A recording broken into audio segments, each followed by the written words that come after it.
Diyos Ama at ang pagkikipagkaisa ng Espiritu Santo naway sumainyong lahat. at sumaiyo rin. Mga kapatid kay Kristo at mga kadiboto, araw ni Jesus Nazareno. Ito po ang araw na kung saan tayo ay nagpapasalamat sa mga biyaya at pagpapalang ating nakakamit sa araw-araw ng ating buhay. Ito rin ang araw na kung saan tayo'y humihingi ng kapatawaran sa mga kasalanan at pagkukulang na ating nagagawa laban sa Panginoon. Araw na kung saan sama-sama nating tinitipon ang ating mga panalangin at iniaakyat sa Diyos ang pagsusumamo ng ating mga puso. Tayo pong lahat ay tinipon ng ating Nuestro Padre Jesus Nazareno bilang kaanib ng angka ng Diyos. Tinipon niya ang bawat isa sa atin sapagkat mahal niya tayo. Kaya dumulog po tayo sa ating maawaing Panginoon na nagpapatawad ng lubos. Inaamin ko sa makapangyarihang Diyos At sa inyo mga kapatid, na lubha akong nagkasala sa isip, sa salita at sa gawa at sa aking pagkukulang. Kaya ay sinasamo ko sa mahal na Birheng Maria, sa lahat ng mga anghel at mga banal, at sa inyo mga kapatid, na ako'y panalangin sa Panginoong ating Diyos. kaawaan tayo ng makapangyarihang Diyos. Patawarin tayo sa ating mga kasalanan at patnubayan tayo sa buhay na walang hanggan. Amen. Panginoon, kaawaan mo kami. Panginoon, kaawaan mo kami. Kristo, kaawaan mo kami. Kristo, kaawaan mo kami. Panginoon, kaawaan mo kami. Panginoon, kaawaan mo kami. Manalangin tayo. Ama naming makapangyarihan, niloob mong akuin ng iyong anak ang krus at kamatayan upang ang sangkatauhan ay matubos at mabuhay.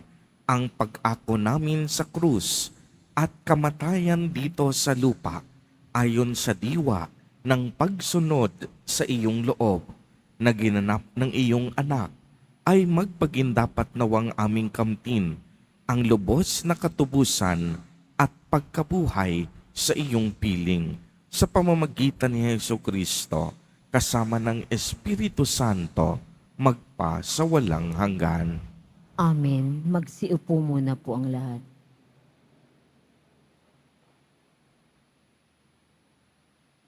Pagbasa mula sa unang sulat ni Apostol San Pablo sa mga taga-Korinto. Mga kapatid, sapagkat sinugo ako ni Kristo, hindi upang magbinyag, kundi upang mangaral ng mabuting balita. Ipinangaral ko nga ito, ngunit hindi sa pamamagitan ng pananalitang batay sa karunungan ng sanlibutan, upang sa gayoy hindi mawalan ng kabuluhan ang kamatayan ni Kristo sa krus. Sa mga napapahamak, ang aral tungkol sa pagkamatay ni Kristo sa krus ay kahangalan, ngunit sa atin na mga inililigtas, ito'y kapangyarihan ng Diyos.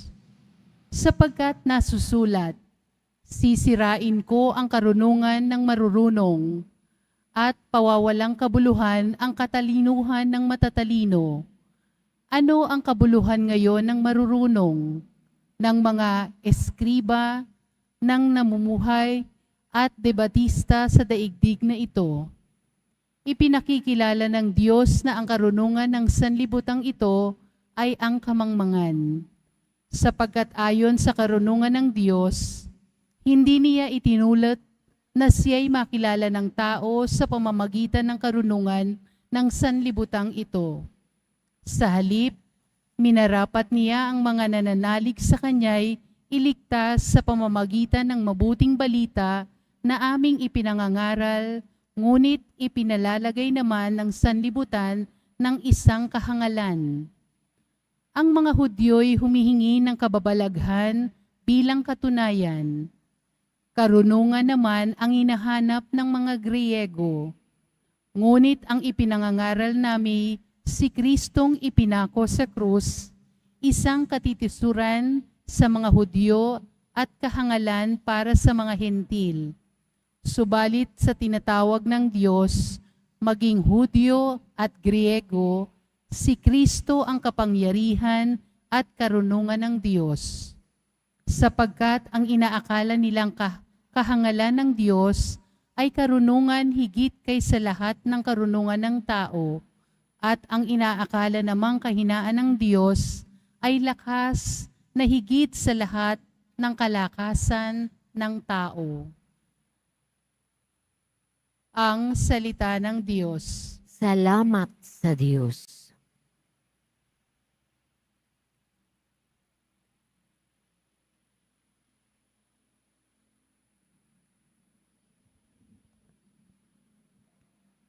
Awat pag-ibig ng Diyos sa sangkalupa ay lubos. Awat pag-ibig ng Diyos sa sangkalupa ay lubos. Lahat ng matuwid dapat na magsaya dahil sa ginawa ng Diyos sa kanila. Kayong masunuri, magpuri sa Kanya. Ang Diyos na Panginoon ay pasalamatan. Tugtugin ang alpat, awit ay saliwan. Awat pag-ibig ng Diyos sa sangkalupa ay lubos. Panginooy tapat sa Kanyang salita at maasahan ang Kanyang ginawa. Minamahal niya ang gawang matapat. Ang pag-ibig niya sa mundo'y laganap. Awat pag-ibig ng Diyos sa sangkalupa ay lubos. Ang binabalangkas ninyong mga bansa, Kanyang nababagot, winawalang bisa. Ngunit ang mga panukala ng Diyos ay mamamalagit, walang pagkatapos. Awat pag-ibig ng Diyos sa sangkalupa ay lubos. Magsitayo na po ang lahat.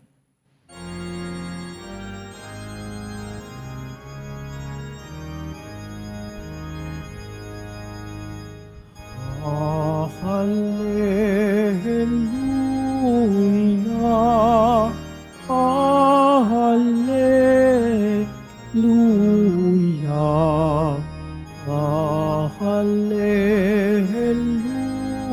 hallelujah, hallelujah.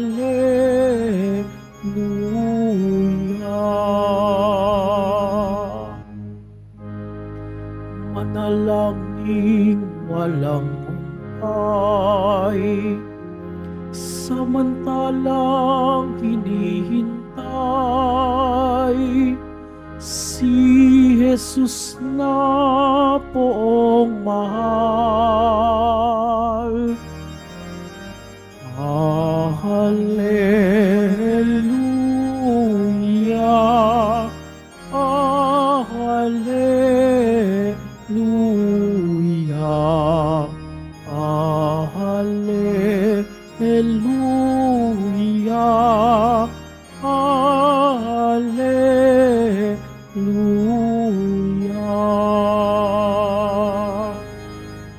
Sumainyo ang Panginoon. At sumaiyo rin. Ang mabuting balita ng Panginoon ayon kay San Mateo. Papuri sa iyo, Panginoon. Noong panahong iyon, sinabi ni Jesus sa kaniyang mga alagad ang talinhagang ito. Dito maitutulad ang pagpasok sa kaharian ng Diyos. May 10 dalagang lumabas upang sumalubong sa lalaking ikakasal. Bawat isa'y may dalang ilawan. Ang 5 sa kanila'y hangal at ang 5'ay matalino. Ang mga hangal ay nagdala ng kanilang mga ilawan, ngunit hindi nagbaon ng langis. Subalit ang matatalino'y nagdala ng langis bukod pa sa nasa kanilang ilawan. Nabalam ng dating ang lalaking ikakasal, kaya't inantok silang lahat at nakatulog. Ngunit ng hating gabi na'y may sumigaw, "Narito na ang lalaking ikakasal, salubungin ninyo." Agad nagbangon ang 10 dalaga at inayos ang kanilang ilawan. Sinabi ng mga hangal sa matatalino, "Bigyan naman ninyo kami ng kaunting langis. Andap-andap na ang aming mga ilawan Bakit hindi magkasya ito sa ating lahat?" Tugon ng matatalino, "Mabuti pa'y pumunta kayo sa nagtitinda at bumili ng para sa inyo." Kaya't lumakad ang 5 hangal na dalaga. Samantalang bumibili sila, dumating ang lalaking ikakasal at ang 5 nakahanda ay kasama niyang pumasok sa kasalan at ipininid ang pinto. Pagkatapos, dumating naman ang 5 hangal na dalaga.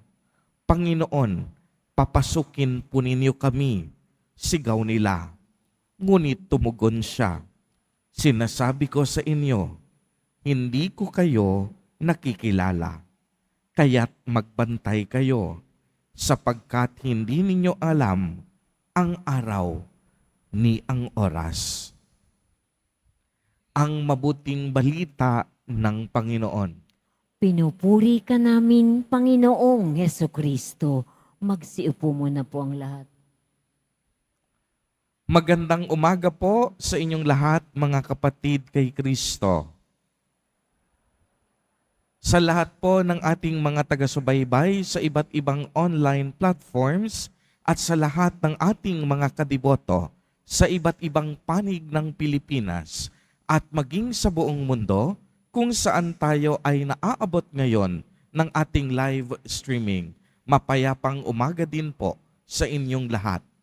Purihin at dakilain natin ang ating Panginoon, ang mahal na poong Jesus Nazareno. Mga kapatid kay Kristo at mga kadiboto, malugod po namin kayong tinatanggap sa Basilica Minor at Pambansang Dambana ni Jesus Nazareno. Kung mapapansin po ninyo ang mga pagbasa at ebanghelyo ng mga nagdaang araw, ito ay tungkol sa mga Pariseo at Eskriba. Tinilugsa ni Jesus Nazareno ang mga Pariseo at mga Eskriba dahil sa galing ng kanilang pananalita, ngunit kulang sa kanilang pagkilos at paggawa. Kaya kung inyong mapapansin, mailang beses at mailang ulit sinabi ni Jesus Nazareno ang salitang mapag-imbabaw. Kung tutuusin, ang mga Pariseo at Skriba, sila ay dalubhasa ng batas. Ibig sabihin, punong-puno ng kagalingan, punong-puno ng karunungan ang kanilang pag-iisip dahil sila ang tagagawa at tagapagturo ng batas. Kaya nga kung inyong mapapansin, mula sa 10 utos na ipinagbili ng Diyos Ama kay Moises, ang 10 utos na ito nanganak ng maliliit na utos na umabot ng mahigit sa 600 mga utos. At sa mga utos na ito, alam ng mga Eskriba at Pariseo. Subalit ang nakalulungkot, sila mismo ang nangungunang lumalabag sa mga batas na ito. Kaya nga ang habili ni Jesus Nazareno, kapag naririnig nyo ang mga Pariseo at Skriba na nangangaral, pakinggan ninyong mabuti ang kanilang sinasabi. Matututo kayo sa kanilang mga pangaral, ngunit nagbanta at nagbabala siya. Huwag ninyong susundin ang kanilang mga ikinikilos at isinasagawa dahil taliwas ang kanilang utos sa kanilang kilos. Kaya nga ang paanyaya sa atin ni Jesus Nazareno, dapat sumunod tayo hindi lang sa ating mga salita, kung hindi sa ating pagkilos at paggawa. At sa ating ebanghelyo naman ngayon, sa araw na ito, gumamit si Jesus Nazareno ng talinhaga. At ano po ang ibig sabihin ng talinhaga? Ang talinhaga ay mga makalupang kwento na may makalangit na kahulugan, na may mga makalangit na aral na ating kapupulutan, at ang mga parabola ay talinhaga, lahat tungkol sa paghahari o kaharian ng Diyos. At ang tema ng ating talinhaga tungkol sa 10 dalaga ay tungkol sa karunungan. Ano ba ang ibig sabihin ng tunay na karunungan? Kaya nga kung inyong mapapansin, ang mga eskriba at mga pariseyo, taglay ang karunungan ng pag-iisip, ngunit sa lahat, sa karunungan ng kalooban, mabuting paggawa at pakikipagkapwa-tao. Kaya nga narinig natin sa unang pagbasa, napakaganda ng sinabi sa atin na ang karunungan ng tao ay kamangmangan ng Diyos at ang kalakasan ng tao, kahinaan ng Diyos. Anong ibig sabihin nito? Yung karunungan ng tao, napakaliit nito sa kagalingan ng Diyos. Ang karunungan ng tao, nagmula sa Diyos. Kaya dapat ang karunungan ng tao, hindi niya ginagamit sa kaniyang pansariling kapakanan. Ginagamit niya ang kaniyang karunungan upang maglingkod sa Diyos at maglingkod sa kapwa. Kaya nga ang karunungang ito ang nararapat nating gawin at nararapat nating makamit upang maunawaan kung ano ba ang ibig sabihin ng kaharian o paghahari ng Diyos. Pag pinag-usapan ba natin ang kaharian ng Diyos, ang una bang pumapasok sa inyong isip ay yung palasyo sa langit? Ang una bang pumapasok sa inyong pag-iisip ay dapat may hari at may mga alagad, may mga taong naglilingkod sa hari? Hindi iyon ang kaharian ng Diyos. Ito yung makalupang pananaw natin. Ang ibig sabihin ng kaharian ng Diyos ay ang paghahari ng katarungan, ng kapayapaan, at ng kaligtasan ng Diyos. Kaya nga kapag pinag-uusapan natin ang kaharian o paghahari ng Diyos, laging pumapasok ang salitang kaligtasan at buhay na walang hanggan. Subalit ang kaharian ng Diyos ay isang bagay na hindi lang paparating. Kung hindi ang kaharian ng Diyos ay isang katotohanan na atin nang nararamdaman sa kasalukuyan. Ibig sabihin nito, nalalasap na natin ang kaharian ng Diyos sa ating panahon. Subalit hindi ito 100%. Bahagyang ipinapadama na sa atin ng Panginoon ang kaharian niya. At anong ibig sabihin kapag nararamdaman na natin ang kaharian ng Diyos dito sa lupa? Siguro narinig na ninyo that the kingdom of God is here and not yet. Ayon yung English translation. Ang paghahari ng Diyos ay naririto na sa atin, ngunit hindi pa lubos-lubusan. Bakit? Anong ibig sabihin nito? Pag sinabi nating naririto na ang kaharian ng Diyos, sa tuwing tayo'y pinagagaling ng Panginoon sa ating mga sakit at karamdaman, nararamdaman natin ang kagalingan at awa ng Diyos. Ito ay patikim sa kaharian ng Diyos. Kapag tayo ay pinapatawad ng Diyos sa ating mga kasalanan at nararamdaman natin ang kapatawarang ito sa ating buhay, ito ay patikim sa kaharian ng Diyos. Sa tuwing nadarama natin dito sa mundo, ang katarungan, ang kapayapaan, ito ay patikim sa kaharian ng Diyos. Kapag tayo ay nakakadama ng kaligtasan sa iba't ibang uri ng panganib at kapahamakan, ito ay karanasan ng kaharian ng Diyos.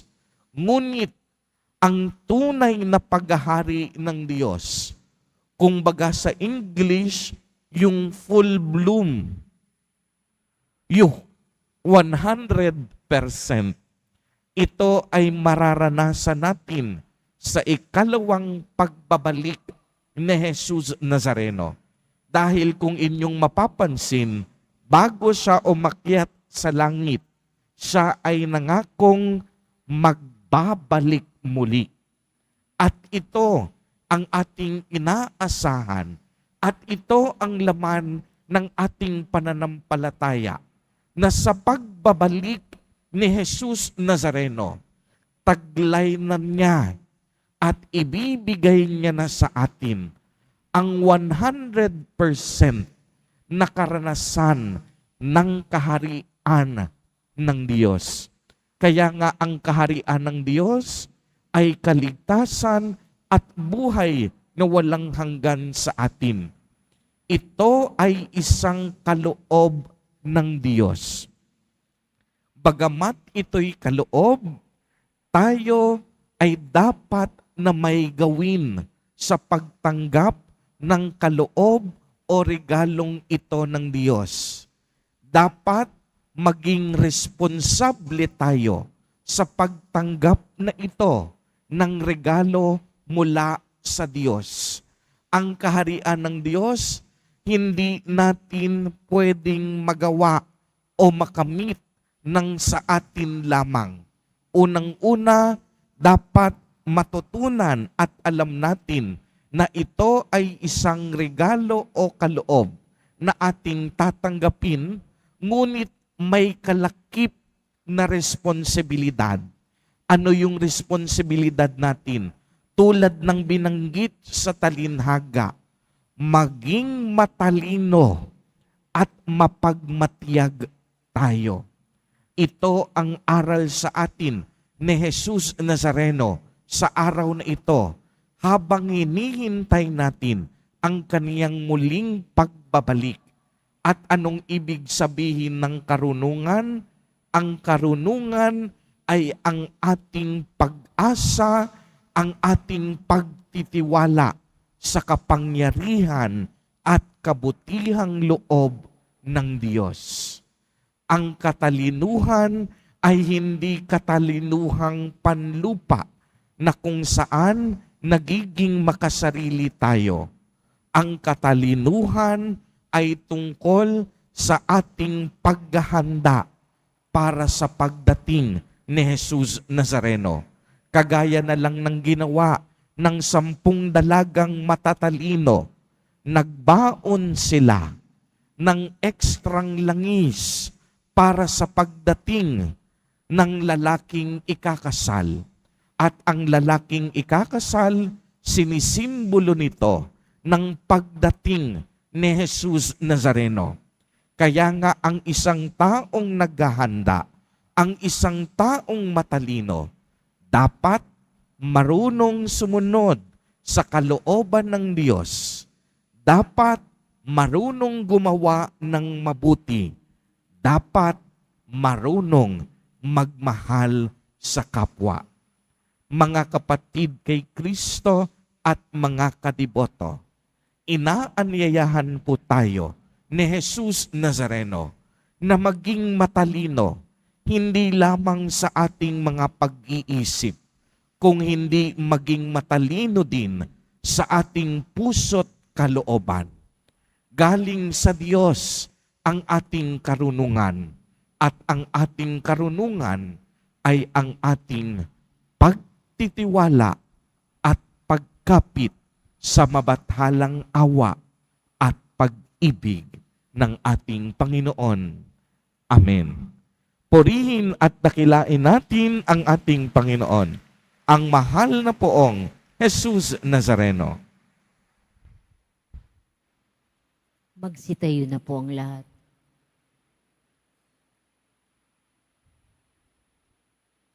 Mga minamahal kong kapatid, idulog po natin sa mahal na poong Jesus Nazareno ang ating mga kahilingan, taglay ang matibay na pananampalataya sa kaniyang pagkadiyos, ang tapat na pag-asa sa kaniyang kapangyarihan, at ang maningas na pag-ibig sa kaniyang puso. Sa bawat panalangin ang ating itutugon, mahal na poong Jesus Nazareno, kaawaan mo kami. Mahal na poong Jesus Nazareno, kaawaan mo kami. Upang ang Eucharistia na ating tinatanggap sa komunyon at inihahandog sa misa bilang alaala ng mga hirap ng mananakop ay magdulot sa ating ng wagas na pagmamahal sa Diyos at sa kapwa. Manalangin tayo. Mahal na poong Jesus Nazareno, kaawaan mo kami. Upang ang panalangin ni Jesus Nazareno sa halamanan ng Getsemani, na dito'y pinagpawisan siya ng dugo, ay naghasik sa ating ng pagkahilig sa panalangin na siyang mabisang lunas sa lahat ng karamdaman ng tao. Manalangin tayo. Mahal na poong Jesus Nazareno, kaawaan mo kami. Upang ang kanyang koronang tinik, damit na purpura, at krus ay nagpapaalala sa atin na ang kanyang mga aral at simulain bilang hari ng sanlibutan ay dapat maghari sa ating isip, angkan at lipunan. Manalangin tayo. Mahal na poong Jesus Nazareno, kaawaan mo kami. Upang sa bisa ng kanyang pagpapasan ng krus sa mga lansangan sa Jerusalem, ay matuto tayong makiramay at makihati sa kahirapan at tiisin ng kapwa.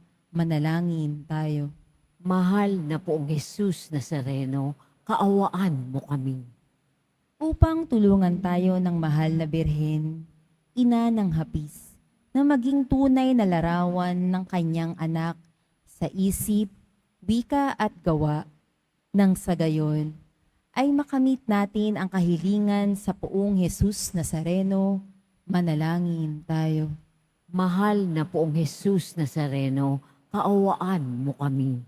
Isama po natin sa ating mga panalangin ang mga kapatid at kadiboto natin na nagdiriwang ng kanilang kaarawan sa araw na ito, ang mga mag-asawang nagdiriwang ng anibersaryo ng kanilang mga kasal, ang mga kapag-anak at kapamilya nating may sakit at may malubhang karamdaman, gayon din ang mga kapatid nating nagugutom at walang makain, naway ingatan, patnubayan at basbasan silang lagi ni Jesus Nazareno.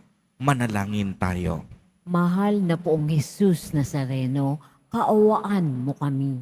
Ama naming mapagmahal, na hayag sa salita, gawa, buhay at kamatayan ng iyong anak, na ang Diyos ay pag-ibig, maipahayag dinawa namin ang katotohanan ito sa pamamagitan ni Jesus Nazareno, Panginoon namin, magpa sa walang hanggan. Amen. Magsiupo muna po ang lahat.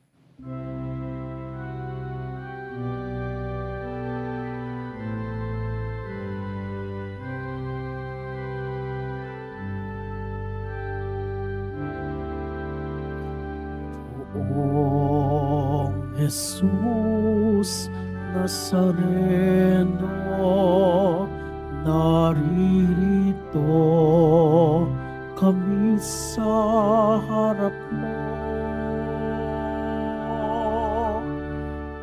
Alak at tinapay alay namin sa'yo, mula sa tangkay ng ubas at butil ng trigo, upang maging dugo't katawan mo.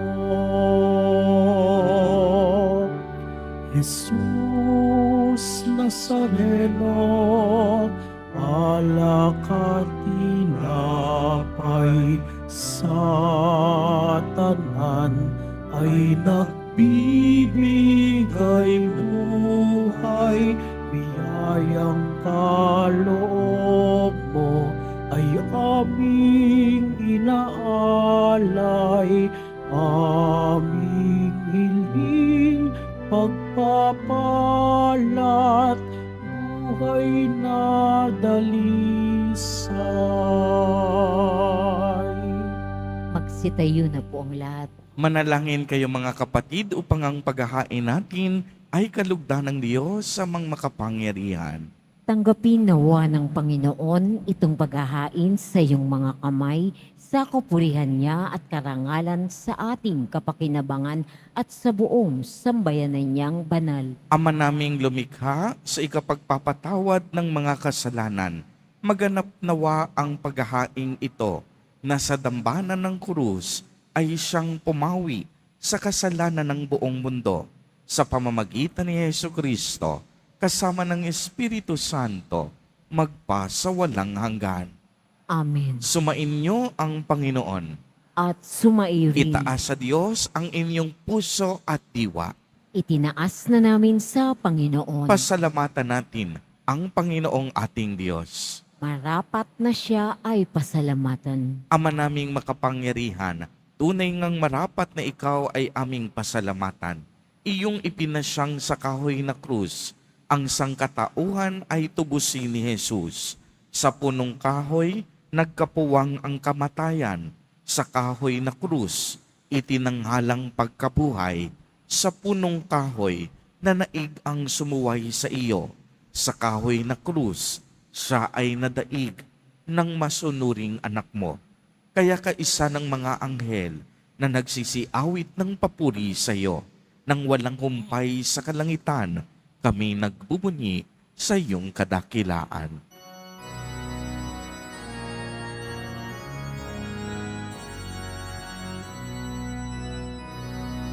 Santo, Santo, Santo, Panginoong Diyos ng mga hukbo, napupuno ang langit at lupa ng kadakilaan mo. Hosana sa kaitaasan,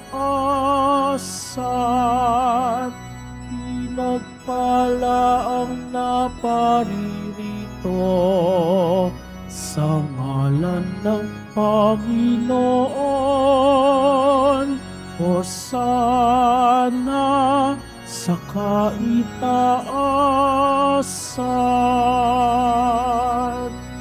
Pagsilod po ang lahat.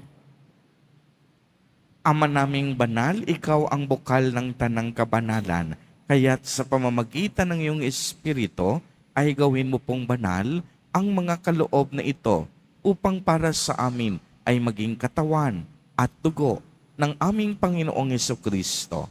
Bago niya pinagtiis ang kusang loob na maging handog, hinawakan niya ang tinapay, pinasalamatan kaniya, pinagati-hati niya iyon, iniabot sa kaniyang mga alagad at sinabi, "Tanggapin ninyong lahat ito at kanin. Ito ang aking katawan na ihahandog para sa inyo."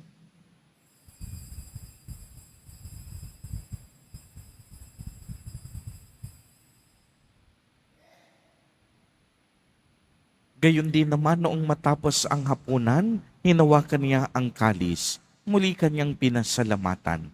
Iniabot niya ang kalis sa kaniyang mga alagad at sinabi, "Tanggapin ninyong lahat ito at inumin. Ito ang kalis ng aking dugo, ng bago at walang hanggang tipan. Ang aking dugo na ibubuhos para sa inyo at para sa lahat sa ikapagpapatawad ng mga kasalanan. Gawin ninyo ito sa pag-alaala sa akin."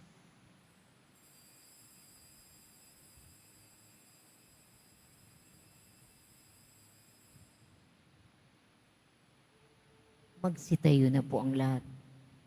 Ang misteryo ng pananampalataya. Si Kristo'y namatay, si Kristo'y nabuhay, si Kristo'y babalik sa wakas ng panahon. Ama, ginagawa po namin ngayon ang pag-alaala sa pagkamatay at muling pagkabuhay ng iyong anak. Kaya't iniaalay namin sa iyo ang tinapay na nagbibigay buhay at ang kalis na nagkakaloob ng kaligtasan. Kami po'y nagpapasalamat dahil kami iyong minarapat na tumayo sa harap mo para maglingkod sa iyo. Isinasamo namin na kaming magsasalo-salo sa katawan at dugo ni Kristo ay mabuklod sa pagkakaisa sa pamamagitan ng Espiritu Santo. Ama, lingapin mo ang iyong simbahang laganap sa buong daigdig. Puspusin mo kami sa pag-ibig kay isa ni Francisco na aming Santo Papa at ni Jose na aming Obispo at ng Tanang Kaparian. Alalahanin mo rin ang mga kapatid naming nahimlay nang may pag-asang sila'y muling mabubuhay, gayon din ang lahat ng mga pumanaw. Kaawaan mo sila at patuloyin sa iyong kaliwanagan. Kaawaan mo at pagindapatin kaming lahat na makasalo sa iyong buhay na walang wakas, kaisa ng mahal na Birheng Maria na Ina ng Diyos, ng kabiyak ng puso niyang si San Jose, kaisa ng mga apostol at ng lahat ng mga banal na namuhay dito sa daigdig ng kalugod-lugod sa iyo, maipagdiwang nawa namin ang pagpupuri sa ikararangal mo sa pamamagitan ng iyong anak na aming Panginoong Hesukristo. Sa pamamagitan ni Kristo, kasama niya at sa Kaniya, ang lahat ng parangal at papuri ay sa iyo, Diyos amang makapangyarihan, kasama ng Espiritu Santo, magpa sa walang hanggan.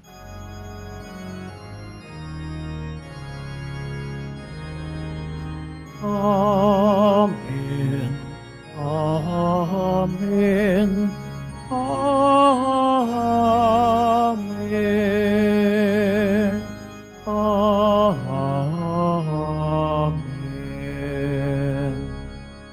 Sa tagubilin ng mga nakagagaling na utos at turo ni Jesus na Panginoon natin at Diyos, ipahayag po natin ng lakas loob.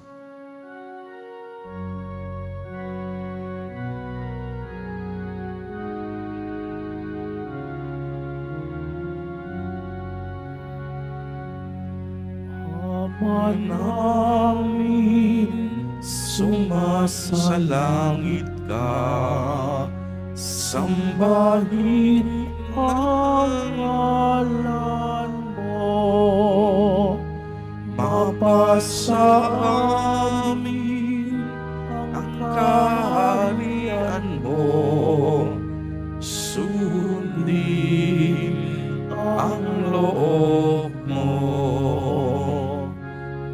Dito sa lupa para ng salangit,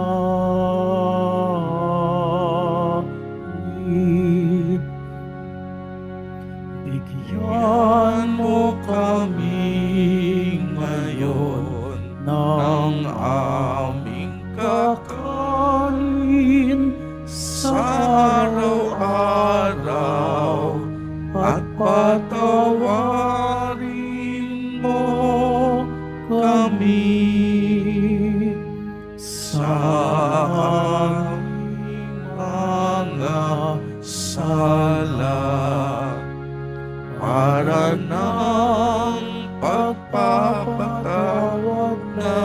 amin sa nagkakasala sa amin, at huwag mo kami ipahintulot sa tukso, at iadya mo kami sa lahat ng masama.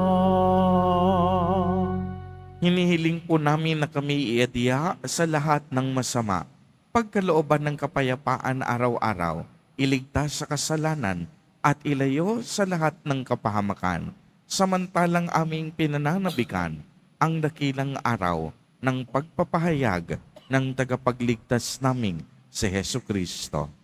Sapagkat iyo ang kaharian at ang kapangyarihan at ang kapurihan magpakailanman. Amen. Panginoong Hesu Kristo, sinabi mo sa iyong mga apostol, kapayapaan ang iniiwan ko sa inyo, ang aking kapayapaan ang ibinibigay ko sa inyo.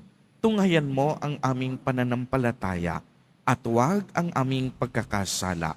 Pagkalooban mo po kami ng kapayapaan at pagkakaisa ayon sa iyong kalooban, kasama ng Espiritu Santo, magpa sa walang hanggan. Amen. Ang kapayapaan ng Panginoon ay laging sumainyo. At sumairin. Magbigayan po tayo ng kapayapaan sa isa't isa. Kordero ng Diyos na nag-aalis ng mga kasalanan ng sanlibutan, maawa ka sa amin. Kordero ng Diyos na nag-aalis ng mga kasalanan ng sanlibutan, maawa ka sa amin.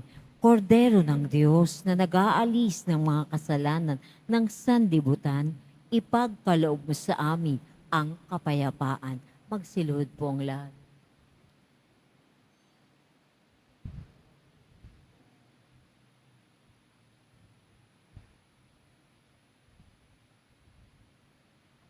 Ito ang kordero ng Diyos. Ito ang nag-aalis ng mga kasalanan ng sanlibutan. Mapalad ang mga inaanyayahan sa kaniyang piging. Panginoon, hindi ako karapat-dapat na magpatuloy sa iyo, ngunit sa isang salita mo lamang ay gagaling na ako.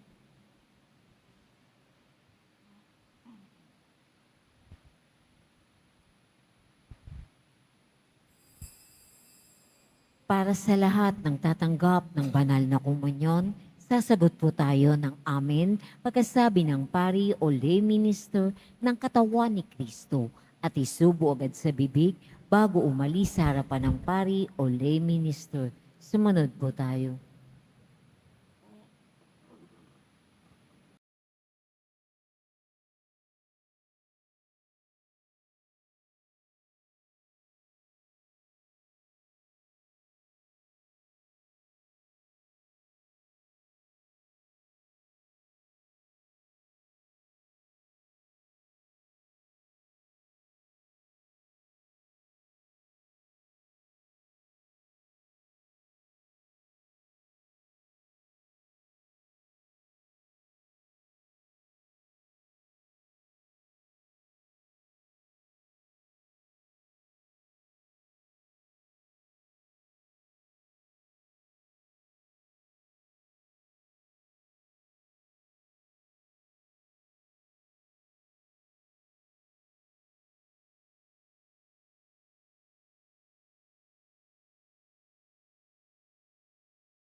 Nalangin tayo.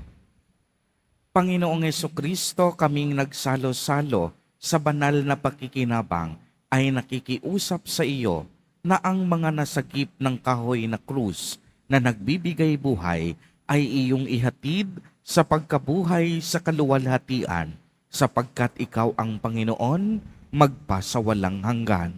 Amen. Sumainyo ang Panginoon. At sumairin. Pagbabasbas, mahal na poong Jesus Nazareno, inihayag mo sa pamamagitan ng krus ang walang maliw na pag-ibig ng Diyos sa sangkatauhan. Pakinggan mo ang kahilingan ng iyong mga angkan na nagsusumamo sa iyo. Makamtanawa nila ang iyong katugunan at tanggapin ang kasagutan na may utang na loob na tinatanaw. Basbasan din po ninyo ang mga daladala nilang mga imahen at dasalan. Sa pamamagitan ng bendisyon na ito, naway maalala nila ang mga pangako nila noon sa binyag na ikaw ang kanilang iibigin at paglilingkuran bilang Panginoon magpasawalang hanggan. Amen. At pagpalain po kayong lahat at ng inyong buong pamilya ng makapangyarihang Diyos, Ama, Anak, at Espiritu Santo. Amen. Humayo kayong taglay ang pag-ibig at kapayapaan ng Poong Jesus Nazareno. Salamat sa Diyos.